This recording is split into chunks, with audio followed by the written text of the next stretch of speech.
अस्सलाम वालेकुम। आज ये रेसिपी उन बच्चों के लिए है जो पराठा नहीं खाते, उन माँओं के लिए जो कि बहुत परेशान है अपने बच्चों के साथ।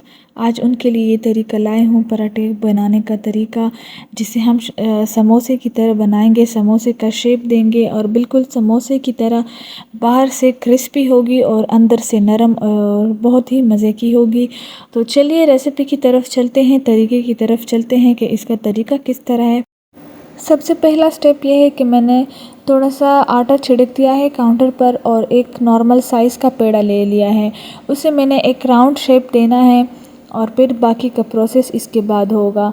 आपके पास जिस तरह का भी कोई भी आम सा जो डो मिलता है जो हम घरों में यूज़ करते हैं रोटी बनाने के लिए, उससे हम ये इजीली ये पराठे बना सकते हैं।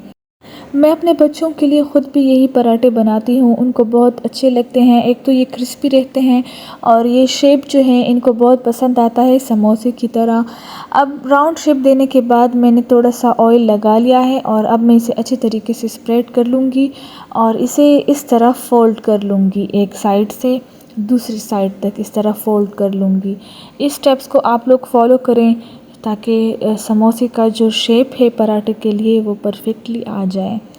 अब इस तरह शेप देने के बाद इसके ऊपर मैं थोड़ा सा ऑयल फिर से लगा लूँगी और उसे भी अच्छी तरीके से स्प्रेड कर लूँगी। अगर आपको कोई भी रेसिपी चाहिए कुकिंग और बेकिंग के हवाले से तो मुझे कमेंट सेक्शन में बताइएगा ताकि मैं आप लोगों के लिए वो रेसिपी बना दूँ। और अगर आप इस चैनल पर नए हैं तो वीडियो को लाइक कीजिए, चैनल को सब्सक्राइब कीजिए और वीडियो को लाइक तब कीजिए जब आपको ये रेसिपी पसंद आ जाए।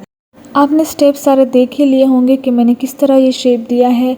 ये बिल्कुल सिंपल और इजी शेप है। अब इसको पकाने का भी एक तरीका है जिससे आपका पराठा जो है वो अंदर से नरम रहेगा और बाहर तक जो है ये क्रिस्पी रहेगा।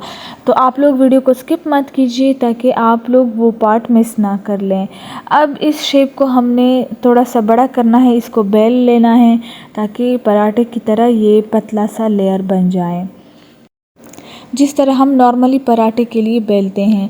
अब देखिए यहाँ पे ये ट्रिक है कि पहले से आपने तवे को खूब गर्म कर लेना है और जब आप एक बार रोटी को उस पे ऊपर रख दें फिर तब तक आप टर्न ना करें जब तक कि दूसरा साइड जो है ये पूरी तरह सूख ना जाए। फिर ऑयल डाल के चेंज कर ले साइड और फ्लेम जो है वो बिल्कुल हल्का सा रख के, लो से थोड़ा सा ज़्यादा हो, लो और मीडियम के दरमियान में हो और बार बार इसको चेक करते जाएं और टर्न करते जाएं ताकि इसको वैसे ही नहीं छोड़ना ताकि ये पराठा जो है खूब क्रिस्पी बन जाए और बच्चों को अच्छी लगे।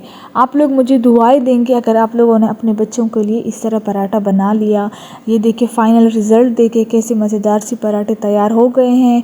मुझे उम्मीद है आप लोगों को ये रेसिपी बहुत पसंद आई होगी। अब मुझे इजाज़त दीजिए अगली वीडियो तक। Thank you so much for watching. अपना ख्याल रखिए। अल्लाह हाफिज़।